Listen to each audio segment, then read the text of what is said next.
Hello everyone, we are back. I am Sai and this is more of Sir Brante's life. Now, something occurred to me between the last episode and this one. I was watching a documentary about Sumerian religion again last night.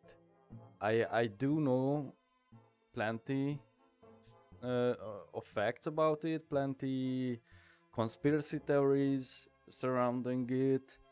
But what's more important is if we look at the mythos in that, we can see in Sumerian mythos or religion or whatever you want to call it, Enki and Enlil are two brothers.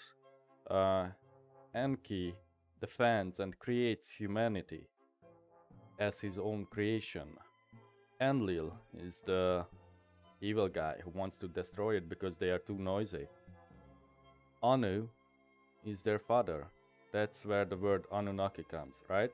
I'm saying this because the twin gods remind me of these two guys, right? There's quite a few parallels. And if you look further, we have the Archnean race, which is superior to humans. In Sumerian, they are the reptilians, yeah. I know all the controversies. I know, like, David Icke. Then there's Doctor Disrespect with his Shungite and David Icke love.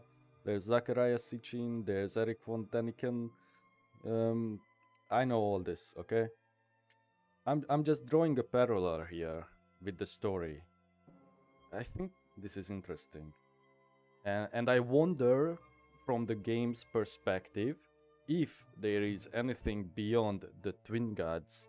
Maybe we can find out, since we have chosen the religion path. A higher power than the twin gods. That's my interest.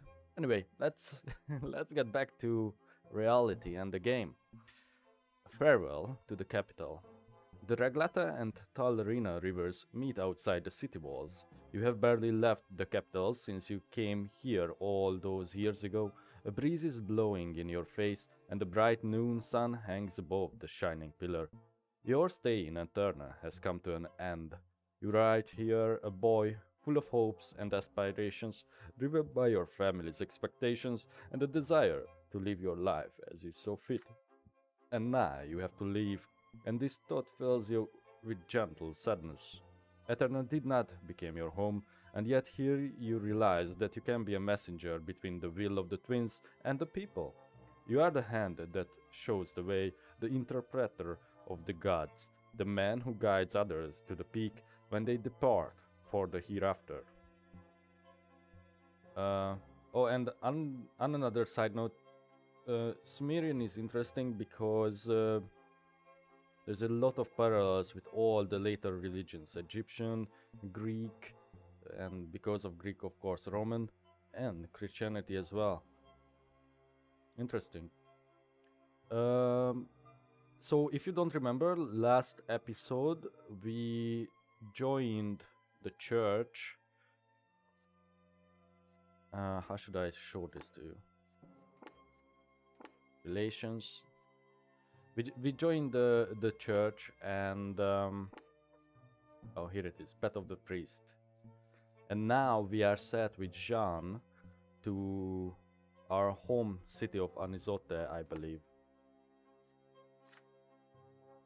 You have never felt so close to the twins, but now you carry within you the love and the wisdom of the elder, and the law and the power of the younger. After your second sacrament, you started seeing the twins' presence in this world everywhere. What will you see back in your hometown or by the silver tree? You have been chosen to serve the Inquisition. Now you are more than a mere priest. You are a shield of the church that wards away its enemies and false doctrines. A pain in your chest, right under the twins' cross, echoes this thought.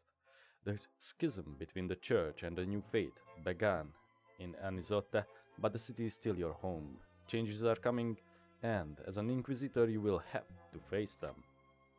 You think of Sister Jeanne often. She was your only companion during the years of study at the seminary, and now she will teach and assist you in your service to the Inquisition. What is the connection between you? Who will you become? for one another. You exhale and close your eyes, feeling the riverside wind blowing into your face. Many things must have changed back home by now. Does mother still pray to the twins 3 times a day? What about the others? They used to repeat the sacred words after her back. Then what about now? Nathan probably follows mother's example. Every letter he has sent you has been filled with elation over your choice of the priest's lot.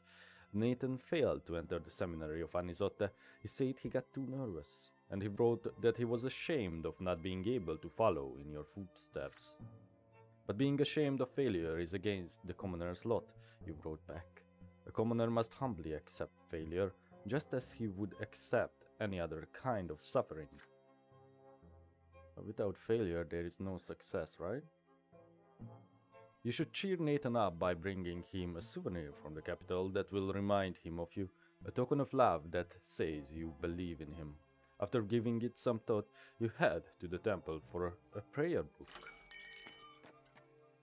You find the great temple of the twins surrounded by the usual calm and quiet. There are no loud voices coming from the people, no loud cries from the merchants. You approach a small bookstore by the temple grounds and examine the prayer books one by one. You search for one with the proper prayers for everything Nathan needs, for the good of the family, for humility, for meekness, and for following one's lot.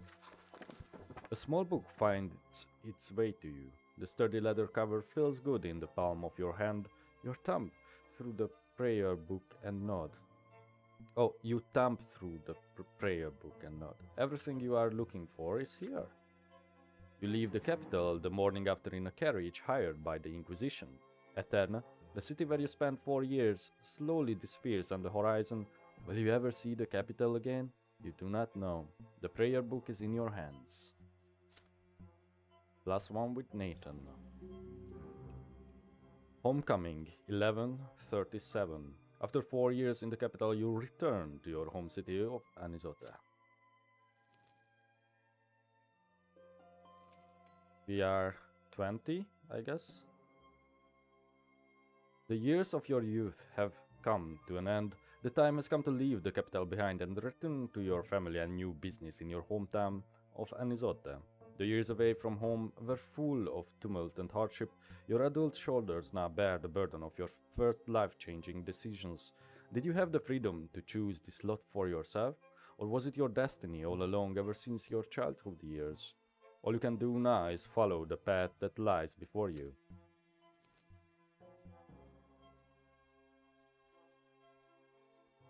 Oh right, we rescued... This was... The Golden Voice Girl was the secret of Jean, right? The witch.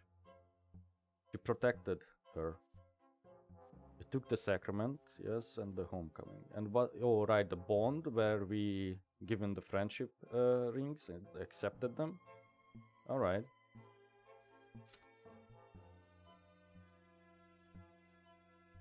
We are clever. Initiate. Oh, we can ascend to prophet. Mediocre fighter. Tongue-tied. Your ability to instill faith to guide and lead people with your speeches. Alright. Great orator. I think this is the evil religion path.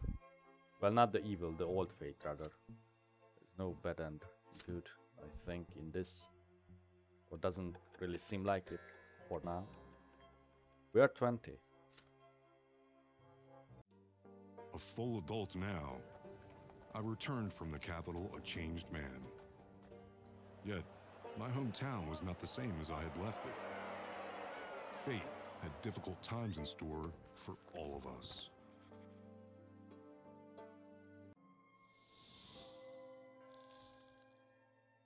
I wanted to say this earlier, but the art style heavily reminds me of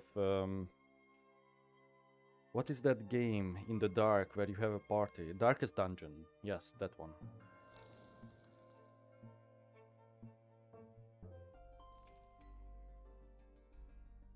You and Jean are returning to Anisote together.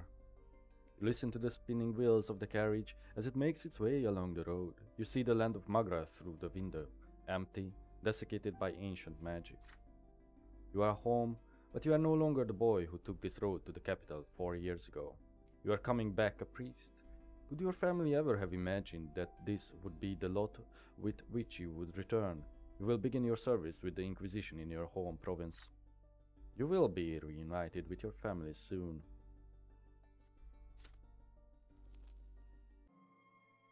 Oh, this is chapter 4 then. And this is the longest chapter. That's right. Hopefully we can stay alive. Okay, let's look at the choices that we will have. Only one of them will happen. The most important event that will end this chapter, Shadow of the Will. You follow Ulrich on the path of the will until the very end. Now Ulrich is the asshole inquisitor, so probably no. Cassius faces the tribunal. You convict Patriarch Cassius in a holy tribunal. Collapse the Inquisition. Isn't Cassius... If I look here, Patriarch Cassius, Patriarch of Magra and a known opponent of the new faith. Okay. Or faces the tribunal, or Cassius overthrown, which would be probably the better option. Do I have this on hide? Yes, okay. With your aid, the new believers force Patriarch Cassius from his sacred post. So this would probably be the best option for us. All power Ulrich. Ulrich bends the city to his will. Nah. Torch of the new faith. The new believer zealots exact vigilante justice against the enemies of their doctrine. No, this is again a warpath. Or we could suffer through death. Or we could accept it as well. Or if that's equals 4 already. Okay, so we can die 4 times and the 5th is the true death. The most important events that may happen to the house of Brante at the end of this chapter. Ennobled by the sword, the Brante family becomes a hereditary dynasty of nobles of the sword, its status passed down from generation to generation. Okay. Oh, I see. So if we are branded by dishonor, we miss out on this option, and if the family is in ruins. However, we are getting close to being achieving this only reputation that's blocking us from achieving it. Favored by the Overseer, the Brante family becomes a hereditary dynasty of the sword, earning the favor of Overseer Gaius Tempest and the place at court. This is unlikely, I think. Glorious bloodline, a family of means, more wealth, more reputation. Heir of the family. You succeed your elder brother Stefan as the heir of the Brante family. Ennobled by the sword. Does that mean he can die here?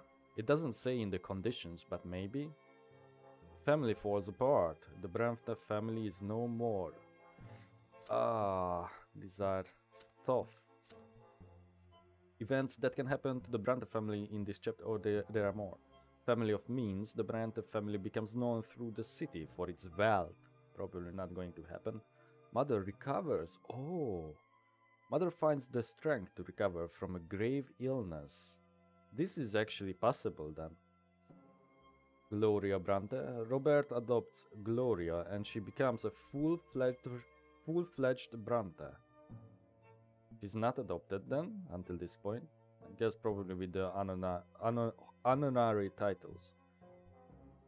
It needs the family at peace and secret plot with Gloria. Branded by dishonor, the Brante name is dragged through the dirt, never to recover.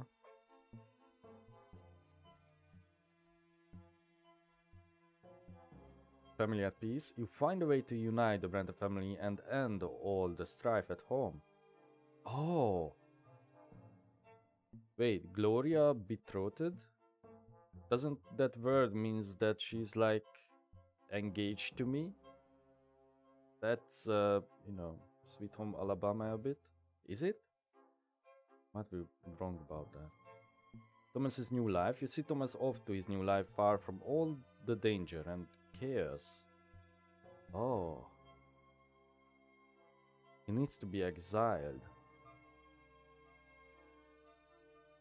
The financial well-being of the Brante family is decimated. This is the family in ruins. Or a glorious bloodline. The Brante family earns great renown, becoming the newest eminent dynasty in Anisote. Deeds that you can accomplish on your chosen life path. Evidence against Cassius. You now have irrefutable evidence of Cassius's apostasy, the key to bringing the patriarch down. Okay, this is something we need. Right to defend the faith. The new believers now have the right to fight back to defend their beliefs. I'm not so keen on this. You participate in the enigmatic ritual of a long dead race, the Latari ritual. Huh. Join the Latari circle. Interesting. But seems like a cult.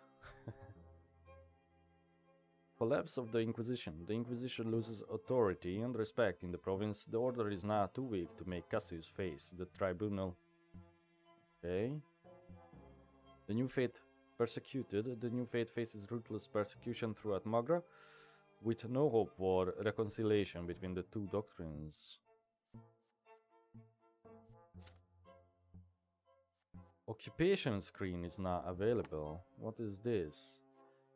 Ah, Inquisition Power 4. The order is strengthening.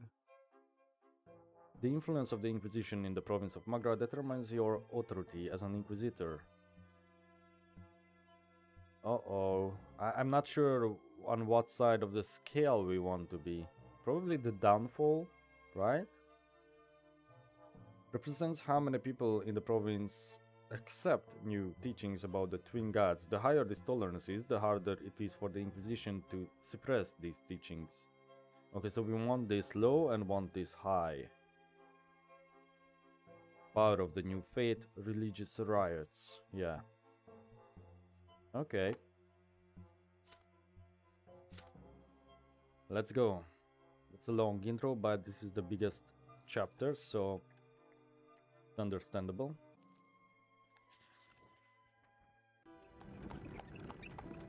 Spiritual guidance. The air in the carriage is stuffy despite the blinds that shut out the sun. It will take time to get used to the heat again. The scorching days are followed by freezing nights. Such is the desert in wintertime. Jeanne has changed drastically during her months away. You struggle to begin a conversation with her. In the end, she is the first to speak. It's time I told you of our mission in Arizote, Brother Boronto. Then why has the Inquisition decided to assign it to the two recent seminary graduates? Wait, did I skip something? Oh, no, it's not. The Inquisition considers me sufficiently prepared for this mission, and I watched for you. The mission that awaits us will take a long time to complete. I need somebody reliable by my side. Oh, she did she? Magra has grown restless of late. The teachings of Fotis have taken root here. The local priests reject their duty. They tell their congregations to seek their lots within themselves. They claim the teachings of Saint Icetius are lies. They don't see they are marching straight to the foot of the pillar and dragging their flock along with them. But that's not all. The church received an anonymous letter denouncing Cassius, the patriarch of Magra, for enabling all manner of sects and heresies in the province and blaspheming against the gods. This report must be investigated, and should we find proof of his guilt, we are to remove Cassius from his post and defrock him. Needless to say, this will not be easy. Right now, the Magran Inquisition is weak, respected neither by the nobles nor the clergy. Until they recognize our authority, they will be unlikely to obey us. Cassius has been patriarch since Fotis' demise 5 years ago. He was elected unanimously at the sacred conclave of Magra. He is beloved by his flock and respected by the clergy. We have therefore been strongly advised to investigate this matter in secret. Interesting. What if Cassius was behind the murder of Fotis? That's what I'm suspecting the evidence will be about. Sorry. We must restore the authority of the Inquisition. Then if Cassius is indeed guilty, we must find proof. Then, and only then, may we accuse him openly. The tribunal hearing against Patriarch Junius Diamond was a disgrace. What happened there must not be repeated in Magra. The Church has entrusted Inquisitor Ulrich with this case. We are expected to assist in his investigation, however we can help protect Anisote against heresy. But I think we should be wary of him. Father Ulrich is a ruthless man and a zealous Inquisitor, overzealous at times. They say he has burned entire villages to the ground for the sake of the true faith. We will do our utmost to restore the authority of the Inquisition, but I fear Father Ulrich may be inclined to abuse this authority. Please, for our sake, be discreet around him. Huh, that's surprising from you, Jean. I thought you were like, the lapdog of Ulrich. Interesting that you realize this fact. Either way, our mission will not be simple, but we will restore order in Magra. Let us eradicate every seed of heresy here and uproot the weeds of this new faith. Okay, then this is a contradiction to the previous one, isn't it? The city that houses the Silver Tree must remain a symbol of true faith. Can I count on your support, Bronto? Disagree. Oh, we don't have the shield of the new faith destiny or enough eloquence. You are not ready to give Jean a definite answer yet. So we evade the question. You do not entirely agree with Jean, but you have no desire to argue with her. However, you are not willing to lie. You tell her that when it comes to purging false teachings and sects, bolstering the Inquisition's authority, or investigating Patriarch Cassius, you will be there to aid her. However, you are not yet certain about Patriarch Fotis and his teachings. The new faith is powerful, and it would be a grave error to treat it as just another sect. Jean slowly shakes her head in disapproval. I advise you to make up your mind on this matter. The fate of thousands in the hereafter may depend on it. Those who preach the new faith are guiding their flock straight to the foot of the pillar. Who's going to stop them, if not us? The walls of Anisote finally appear on the horizon. You will see them all very soon. Father, mother, your sister, your brothers. You will tell them about your life in the capital and spend the night in your own room. You missed it so much in Eterna, and oh, how you missed your family. Coming home again at last. What a wonderful feeling. Got some more willpower. In the service of the Inquisition, year 1138, you started your work as an Inquisitor of Magra.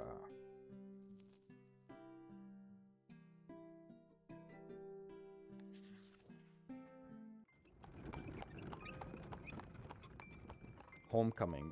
The carriage stops. The familiar gate, your bedroom window, the same one you used to climb out of at night from time to time. The well-tended garden, its imported soil, delightful greenery, and mother's beloved violet irises. The porch you used to jump off when you were little. You are home. You touch the handle of the front door and hold for a moment. It has been 4 years since you left for Eterna, but it feels like yesterday. The air inside is cool, as usual. Father cannot stand the stuffy room and insists on constantly airing out the house. Nathan's shaggy head peeks out from behind the sitting room door. Your younger brother is the first to reach you, crying out with joy. He embraces you tightly. Nathan is now as tall as you are, and his hair almost reaches his shoulders, but he still has the same lost look in his eye he had when he was a boy. You're finally back, Bronto. Home just hasn't been the same without you. And look, you're wearing a cassock, a true priest. I never be one, unfortunately. I didn't get into the seminary. Stares at the ground guiltily. You show him the prayer book you bought for him by the great temple of the twins back in the capital. May the light of the faith shine in your eyes forevermore, brother. Nathan clutches at the little prayer book and nods with gratitude. Mother walks out of the sitting room. Nathan runs to her, and she leans on his arm as he leads her to you. Mother's back is bent. She has grown pale, and a thin web of wrinkles covers her face. She can barely stand unassisted. These are the troubling, telltale signs of the illness your brother and sister mentioned in their letters from home. Slowly, she embraces you. You press your face into her shoulder, breathing in the nearly forgotten, dearly beloved smell. Mother holds your shoulders and studies you for a long time.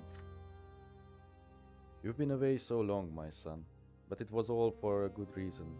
I am so very proud you choose to follow the priestly lot.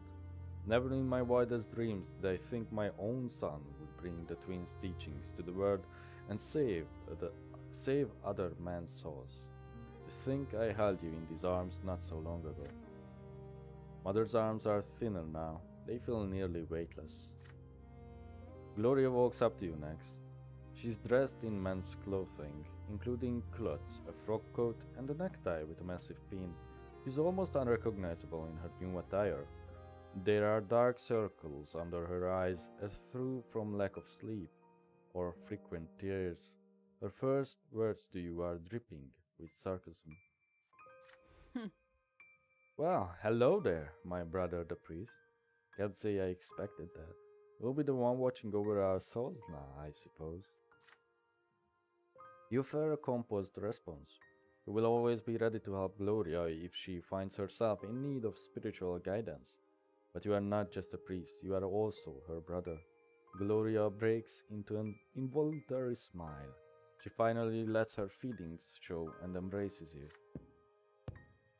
Loud footsteps echo down the stairs. Stefan appears. Your elder brother has grown taller and more broad-shouldered.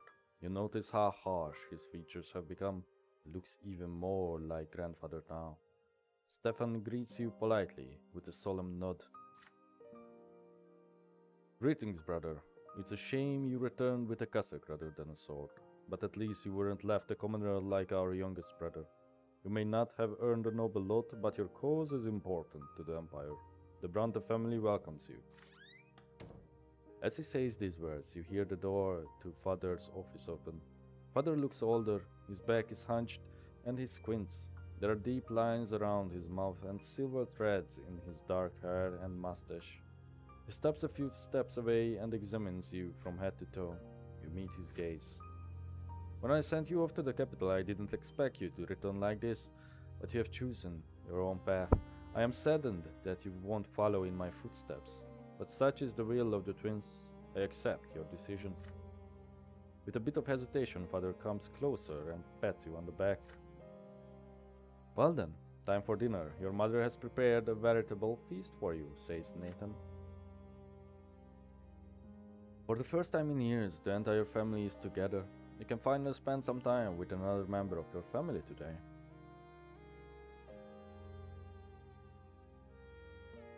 I think it is polite if we find out how Mother is doing. I mean, not just polite, that's what I would do first, before everyone else. You are concerned about Mother's health.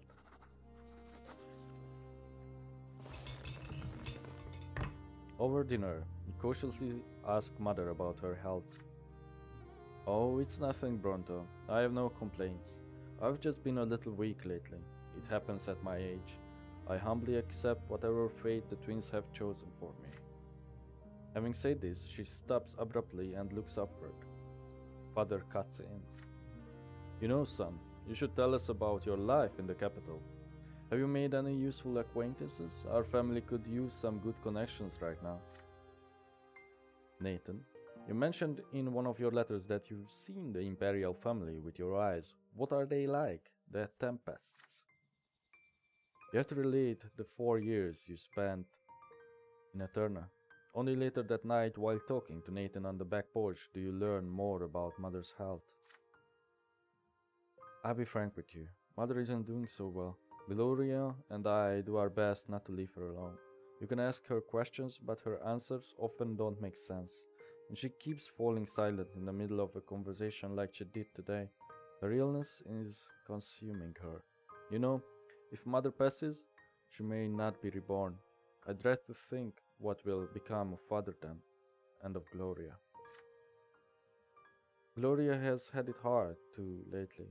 Stefan has treated her like dirt for the last year. I think he plans to drive her out of the house so her origins won't taint the Brante reputation anymore. Stefan only cares about one thing now, getting our family ennobled by the sword. So for him, Gloria is just an obstacle between him and his goal. We spend quite some time in silence, gazing at the radiant stripe of the shining pillar as it grows more and more luminous against the darkening sky. The Brante family is about to face some challenging times. Seems that way.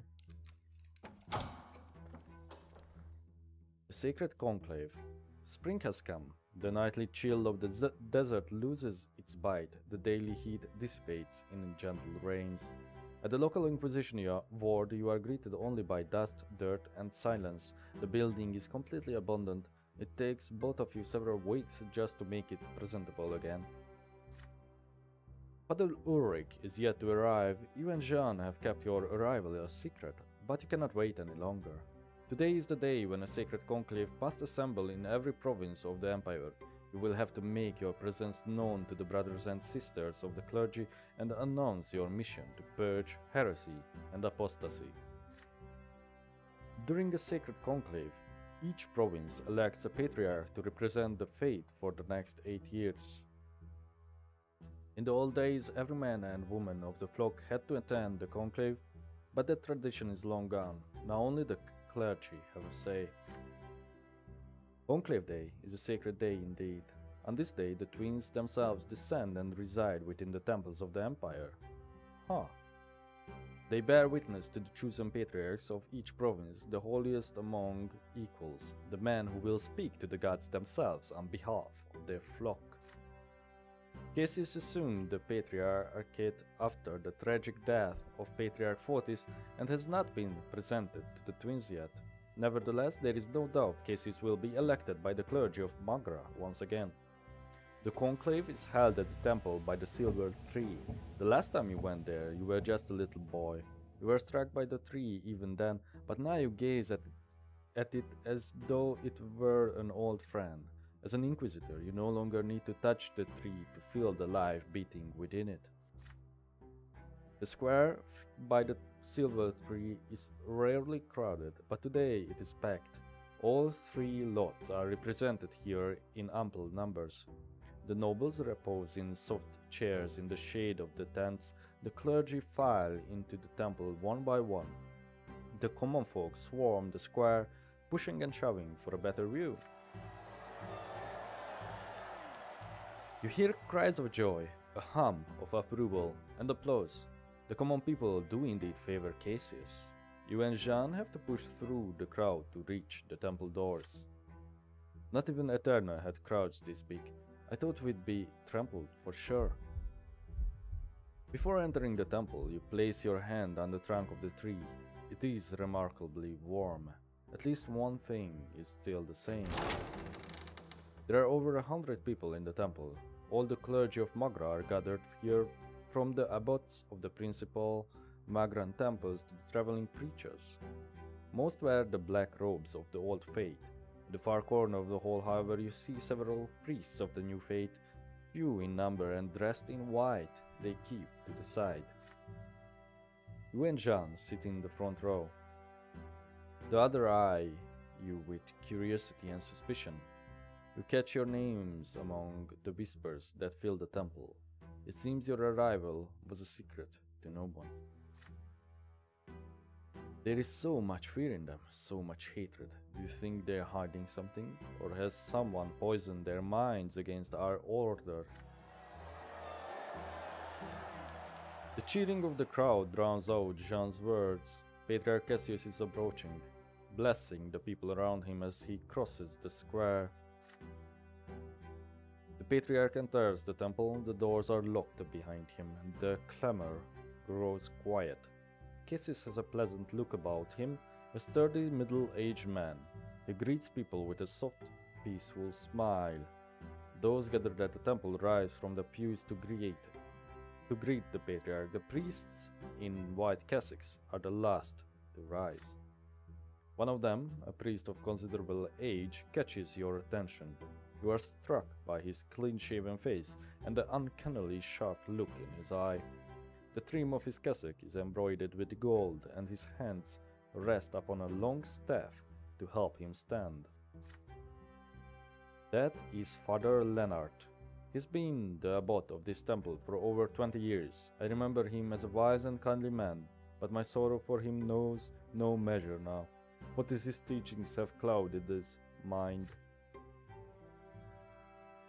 The patriarch greets the audience with a dignified bow, and everyone takes their seats. Cassius slowly ascends the stairs to the altar of the twins and kneels before their images. The words of his prayer echo throughout the temple. O heavenly lords, O givers of life, the younger defender of the word, judge and the counselor, the elder, the spirit of truth and love, filling everything with his presence. We humbly abide by your law, by the three lots of Icetius. May the righteous achieve eternal bliss, and may the sinner suffer retribution without mercy. In your sight, I hereby relinquish my authority as patriarch. May you allow your children to elect him who shall take my place. The air feels heavy, as though it is pressing down on you. The priests remain motionless, holding their breath. An incredible, all-consuming silence falls upon the room. In this silence, you hear the faint patter of footsteps across the temple. The moment slowly passes. The illusion fades. The air becomes light again. A staff taps against the titles. The leader of the new faith approaches Cassius. We have seen their sign. The twins are with us now. I, Father Leonard, abbot of the temple by the silver tree, declare the sacred conclave open. Father Cassius, would you please join the rest? Smile, Cassius does so. And so the conclave of Magra must elect a patriarch to speak to the twins on behalf of our faith for the next 8 years to come. Speak the names of those who are worthy. Oh, excuse me. Several dozen voices answer his call, all at once. Cassius, Cassius, Father Cassius. No other candidate is mentioned. Father Leonard rubs the bridge of his nose before he continues. So, you have spoken the name of Father Cassius. I hear none other. Then let us begin the ceremony. I wonder if we were the defender of the new faith, maybe it would be us to be spoken. Our name. The acolytes give every priest 2 stones, one black and one white. An enormous bowl is brought to stand before the altar of the twins. Once the stones have filled the bowl, Father Leonard begins to count them, dividing them into 2 piles on either side of the altar for all to see. I count 1 black stone for each new believer here. Does this mean that all the others trust him without reservation? Then let the will of the sacred conclave be done beneath the watchful eye of the twins. Father Cassius shall be our patriarch. He shall be our voice before the twins and our mentor in this earthly realm. Cassius steps before the altar, the soft smile still on his face. Before the image of the twins, I accept my burden as Patriarch of Magra. May the wisdom of the younger and the power of the elder grant me strength in this service. The priests rise from the pews once again to cheer for the new patriarch. Father Leonard raises a hand, calling for silence. Brothers and sisters, this conclave is concluded. But before we exit this temple to announce the name of the new patriarch to the people, we must first hear how the inquisitors who have come to our province. They will proclaim their mission so that each priest may relay their words to his or her parish. You and John take a step toward the altar, but an unexpected creaking sound startles those within the temple. The temple doors burst open, An armed squad marches into the hall, champions of fate, warriors of the Order of the Inquisition. They are led by Inquisitor Ulrich. He holds an edict sealed with 3 seals. Who dares violate the laws of the sacred conclave?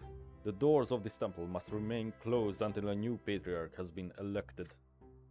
The patriarch's voice booms within the temple walls, as though the twins themselves share this indignation. And yet Inquisitor Ulrich only raises his eyebrows in response. But Patriarch, the Conclave has concluded, has it not? I am Inquisitor Ulrich. I have been sent by the Order of the Inquisition to purge the last remnants of Charmilanidas' legacy from your province. Anyone insolent enough to stand in my way shall be branded an ally of the heretics and sentenced to true death.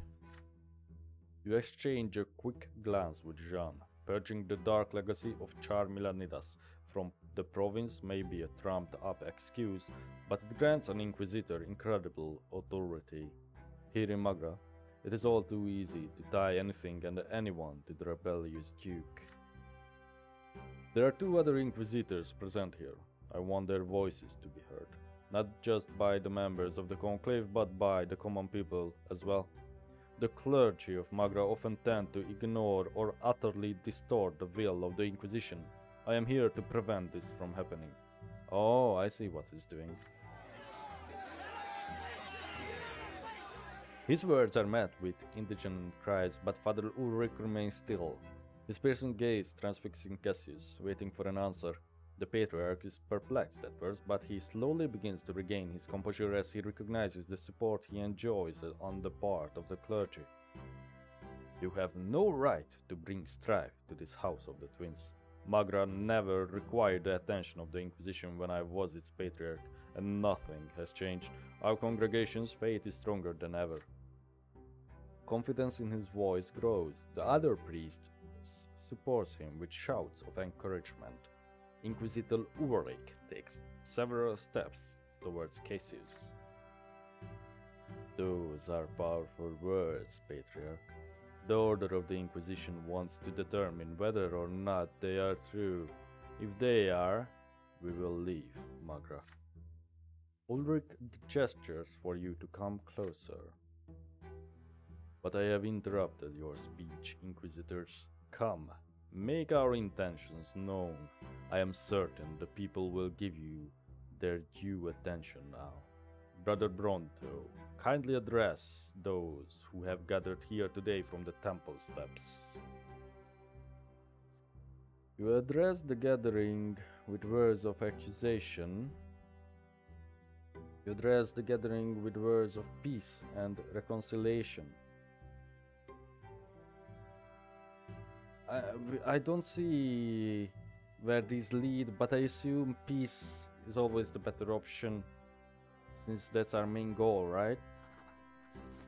Put the migrants at ease. You stand on the steps of the temple. The crowd watches your face distraught. The clergy stare at your back, wary and alert. It is as though the entire city has gathered to hear you speak.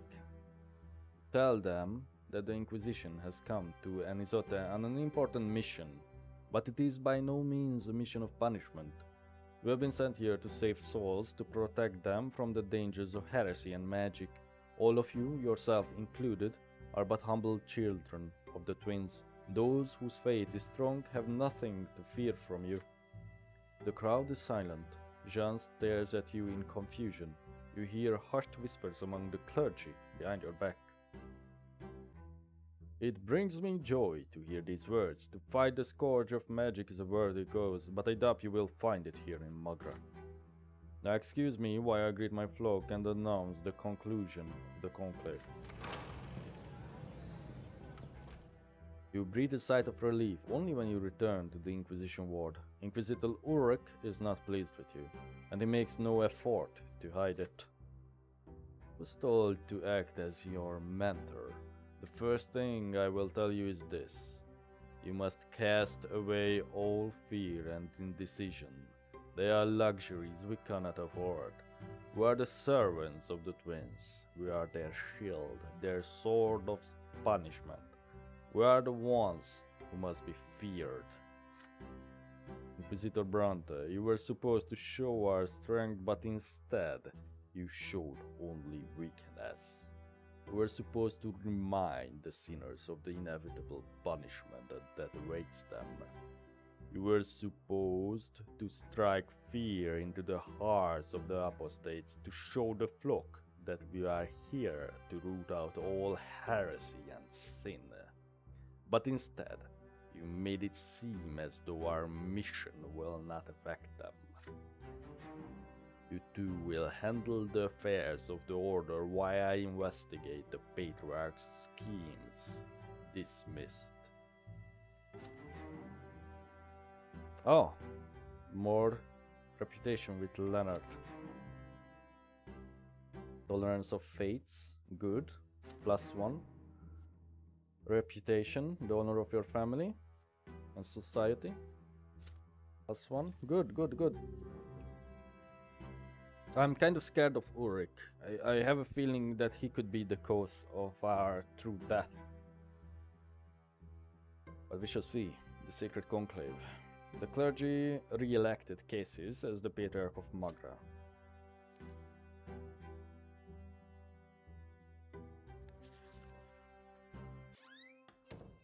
Reception at the Brante residence. You come back home after a short stroll through the city. As soon as you set foot in the house, you are greeted by Stefan, who invites you to have a talk in Father's office. When you enter the room, Father has a heap of letters in front of him and is signing them one after another. Son, Stefan and I must discuss an important matter with you. While you were in the capital, our family formally petitioned the overseer to grant us the nobility of the sword. We have 3 generations of noble blood already. We have the right to make our nobility hereditary. Your grandfather took the first steps towards the nobility of the sword as soon as Stefan was born, and now we are on the brink of becoming the El Brantes. If Overseer Gaius Tempest and the nobles of the province deem us worthy, we will receive a hereditary title. All nobles of the Brante family will remain noble forever, as will their descendants. Father and I do our utmost to maintain the family's position, but our goal can be reached only if our reputation remains unblemished in the eyes of high society. The nobility is watching our every step, says Stefan. Father lays a hand on your shoulder. Now, this is your cause too. The future of our family depends on it. We need an estimable reputation and wealth. Everyone bearing the name of Brante affects it. Remember that with every action you take, Bronto. We'll have to appear before an of the high society. We're going to host a reception for the nobility at our home soon. You must uphold the honor of our family, brother. You'll relate the news from Eterna to our guests and present yourself in favorable light. With Stefan at the helm, the entire family spends a full week preparing for the majestic reception. The house is flooded with decorations and new tableware. Delicacies are cooking in the kitchen around the clock, and the napkins now bear an embroidered oak branch and chains, the Brante family crest. Oh, that's what it is. I didn't even realize this was a crest. Oops. Gloria is the only one to neglect the common cause. Were it up to me, I wouldn't be seen at this hypocritical gathering, but I don't want to let Sir Robert down. He's the only reason I plan to stay for the event. The evening of the reception has come. Dignified conversations and the clinking of glasses fill the house. Among your guests are many high-born, powerful people. Your father and Stefan dance from guest to guest, making sure no one is overlooked. Oh, he's here, Augustin Alborn. Young Bronto, how splendid to see you. So what was your time in the capital like? You exchange pleasantries with a high-placed relative. Meanwhile, Gloria and Mother spend the evening on a set by the wall without drawing any attention. Neither your father nor your elder brother introduced them to the noble guests. Still, one of the guests, a young nobleman of the sword named Jose L. Pelletier keeps staring at Gloria in fascination. Your sister averts her eyes, bemused. Jose L. Pelletier, young nobleman of the sword, heir to an old and powerful Magran dynasty, received his education at the Imperial College.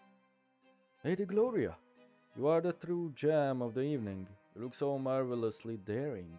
I haven't seen your like even in the capital. When you walk past Gloria, you hear her hurried whisper. Pronto, please, talk to me. This Sir Al Pelletier keeps following me. I feel uneasy. What does he want from me? I'm just a lowly commoner. Come with me to the other side of the room, although I probably will still stand out among all these refined nobles. Look, it's Durante, the painter. I wonder what's brought him so far from the capital. It would be fabulous if we could paint our family portrait. We should all be on canvas together. We're one big happy family after all. Wineglass in hand, you cast a look across the crowded room. It is time to choose how you will spend the evening. Talk about your victory in the tournament, which we never attended. Purchase a family portrait. You persuade the renowned painter Durante to paint a portrait of the Brante family. Present your mother and sister. Even though they are lowborn, your mother and sister deserve the attention of the guests. Share the news from the capital. You display your knowledge of the metropolitan life to the guests. Okay, so I think this is the option we should take. This is the nice option, but I am sure this will hurt our family reputation, even though it is the right thing to do. And this would be like a general, look at me, I'm the big city capital boy. I know. I think we are going to purchase family portrait.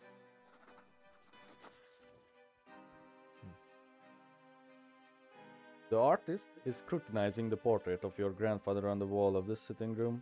You will always remember grandfather like this. His heavy, searching look, his hawkish features, his imposing body, and the cane he kept in his hands at all times. And the cane he killed me with. As if by pure chance, you passed by Durante and mentioned that the portrait was painted by a local artist. But surely Sir Durante's skill must be incomparably greater. Would he be interested in painting a group portrait of the entire Brante family? At first, Durante politely declines. He must head back to the capital soon, and he has no time to spare for painting. But you remonstrate that you will pay any price, and his work will be seen by the higher society of Anisotta. Durante eventually succumbs to your persuasion. You spend the night negotiating with the painter. A proper portrait will take a fair amount of time to paint, and Durante's prices are high. Convincing your family turns out to be just as challenging. Gloria will not pose in a dress or put her hair in a bun. Nathan almost has to be forced to cut his hair. Stefan insists that he must be drawn to the right of his father, with Gloria behind them. Eventually, you succeed in helping your family reach a consensus. The portrait is perfect. Your parents look dignified, hand in hand. Stefan stands proudly to their right. You, in your best attire, are to the left of them. Gloria brings some life to the painting with her unruly hair and daring outfit. Even Nathan seems to belong there. The portrait is proudly displayed above the fireplace in the sitting room. No one else in Magra has a portrait by Durante himself. This will emphasize our position. For once, Gloria agrees with her elder brother. At least on this canvas we're all one family, whatever our estates may be. Okay, we spent a little money, not much, -1. Gained a bit of reputation and more unity, almost at harmony. One more. Manipulation +1, eloquence +1. Great. I'm happy about our choices. A rook and a harp place. The Brante home has been uneasy for several months now, with father traveling all over the province for his judicial duties. The animosity between Stefan and Gloria has grown into a full-blown feud. Your elder brother tries to use his position as heir to keep his sister in check and make her behave in accordance with her estate. Gloria repudiates his authority. Their fights rock the house on a daily basis. Eventually, after returning from his latest trip, Father gathers Stefan, Gloria, Nathan, and you in his office. His somber look portends a difficult conversation. Stefan gazes at his father defiantly. Gloria is poised to lash out and run away. Nathan quietly keeps to the side. Children. For a long time now, our family has been striving to become nobles of the sword. Every noble member of the Brante family will gain a hereditary title. This is your grandfather's dying wish. Gloria sighs loudly.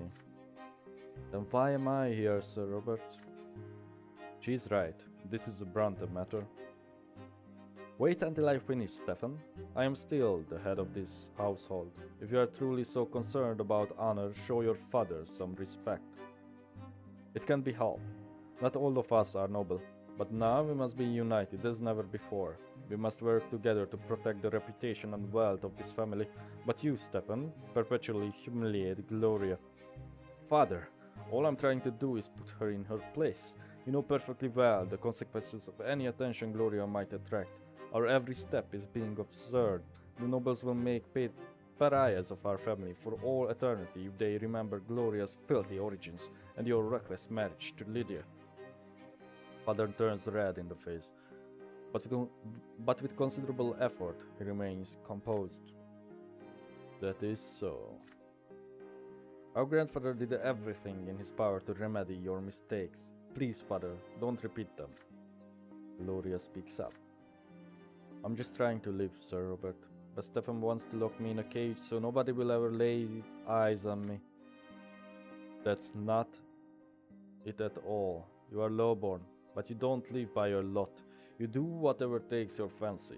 You're constantly grumbling about the order of things. Did you know, Father, that she defies all prohibitions by continuing to write poetry? As far as you're concerned, anyone who contradicts you is an insurgent. When will you grasp the idea that you may not argue with a nobleman? I am the heir of this family, and my word is your law. Purple with rage, Father slams his fist on the table. It is rare to see him so furious. Both your elder brother and sister instantly fall silent. Frightened, Nathan shrinks into a corner. Hold your tongues, both of you. Let Bronto speak. He has witnessed your quarrels. He should know best which of you is in the right. Side with Stefan. Gloria must stop bringing shame to your family by defying her lot. No. Stefan should give Gloria some respect. She's a member of this family too, maybe. Send Gloria to Wallona. It will cost wealth, manipulation and Gloria. We persuade Gloria to go on a trip somewhere far away from Stefan. This will help them bury the hatchet.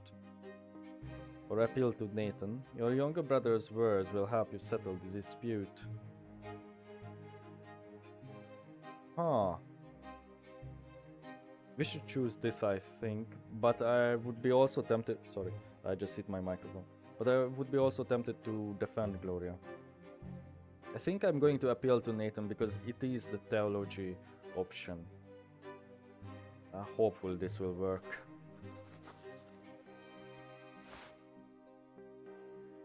To everyone's surprise, you turn to Nathan.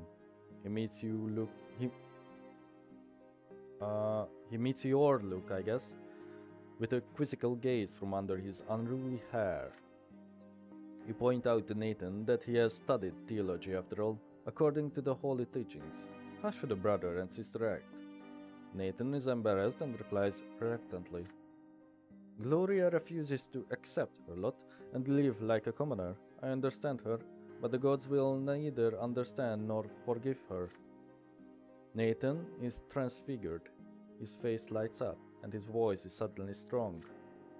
You, Stefan, don't understand your lot completely either. Ruling does not mean being a tyrant. Ruling entails taking care of those beneath one's station. What? Are you trying to teach me how to live by my mental lot? How to live by my noble lot, you dimwit? You side with Nathan. The prophet Isetius himself interprets the noble lot as taking care of the other estates. So if Stefan uses his power to humiliate people who displease him, he is violating his lot. Wasn't he the one who spoke to you about the nobleman's duty to protect his family when you were searching for Gloria in the far corners of Anisote all those years ago? Stefan frowns in displeasure, but has no response. Next, you turn to Gloria. The lowborn lot is suffering. Gloria must remember that. However unfairly Stefan may treat her, she ought to bear it with patience and humility. Oh, I don't like this. Your sister just purses her lips in response. We all have to live by our lots. No mistakes are allowed. Isn't that right, Pronto? You peer into the eyes of your younger brother. They are filled with a strange sorrow. What is he trying to say? Enough. I can handle my lot myself. Stefan marches swiftly out of the office. Gloria follows him to the door. I've heard it over and over again since I was a child. Suffering, patience. So this is how I live, if it so pleases the noble Brantes. After the conversation in your father's office, Stefan and Gloria stop fighting for a while. Your home is peaceful at last. Or is this just the calm before the storm? Alright, overly good. Unity, harmony. There we go. We lost a bit with Stefan. Rising up in Theo as well. 21.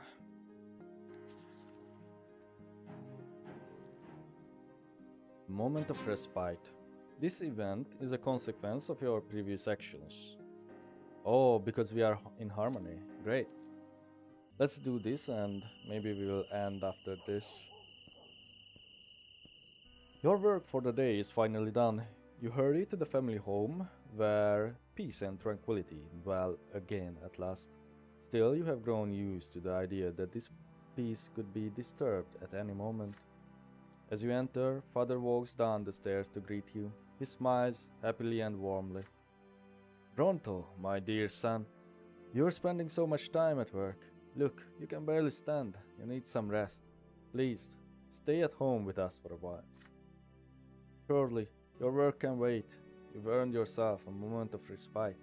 Oh, title drop. Consider his words for a moment and agree. Overjoyed, Father takes your hand and leads you into the sitting room. You spend several days resting in the family home where your troubles are distant and your family is close. They tell you their news. You carefully share yours. You spend the evenings together on the porch just like in the good old days, listening to Father's stories of your family's history, sharing the laughter over memories of childhood. It is late now.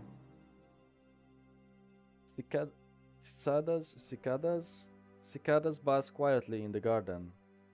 The windows of the bedrooms glow with a warm light. You recline in a wicker chair with a glass of good wine. There is no place like home, or even sympathy with Stefan.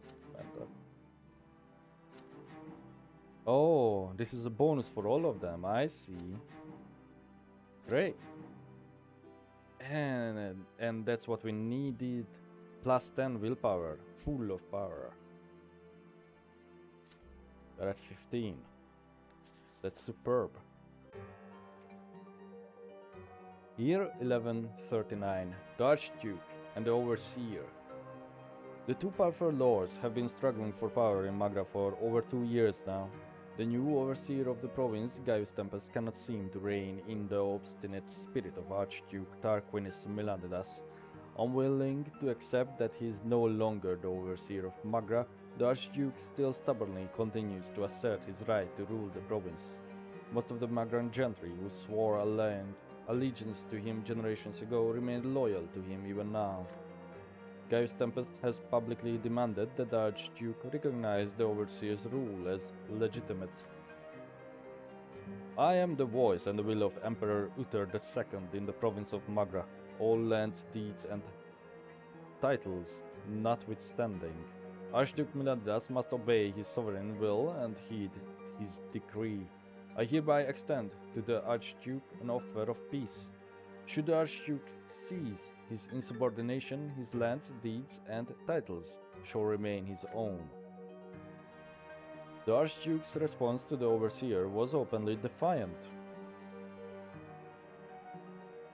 Since the days of yore, the land of Magra has belonged to the Miladidas dynasty. We are part of the empire and we are the emperor's loyal servants. However, our dynasty will not stand for such intrusion upon our lawful rights and privileges. Never before has an archduke been stripped of his right to represent the emperor's rule in his own province. So do not forget, Sir Overseer, that the highest noble families of Magra have sworn fealty to me alone. Neither the Archduke nor the Overseer were relent, but both are too powerful to be readily disposed of. The bad blood between the two Arcanians has festered for far too long, and the common people have begun to pay the price for this strife. Stripped of the Overseer's tax privileges, the Archduke Miladidas has decided to impose his own levy upon the citizens and villagers of Magra. The commoners are now forced to pay taxes twice, first to the Overseer and then to the Archduke.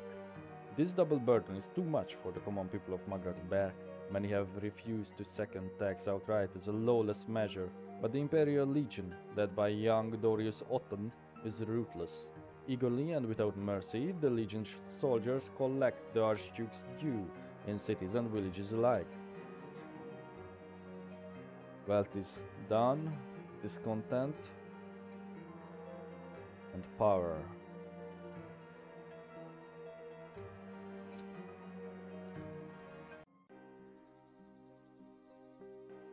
Alright, a gift for the family. We'll have to wait for the next time. I hope you guys enjoyed. This was yet another eventful episode. Not as much as the previous ones, but I think we are starting to get a better grasp of where the story is going. I mean, it's sort of clear, but we have our own goals now and some new paths that we should consider in advance to you know, not mess up our future choices. Alright, so with that said, I will see you all next time, and I hope you enjoyed this episode. Bye.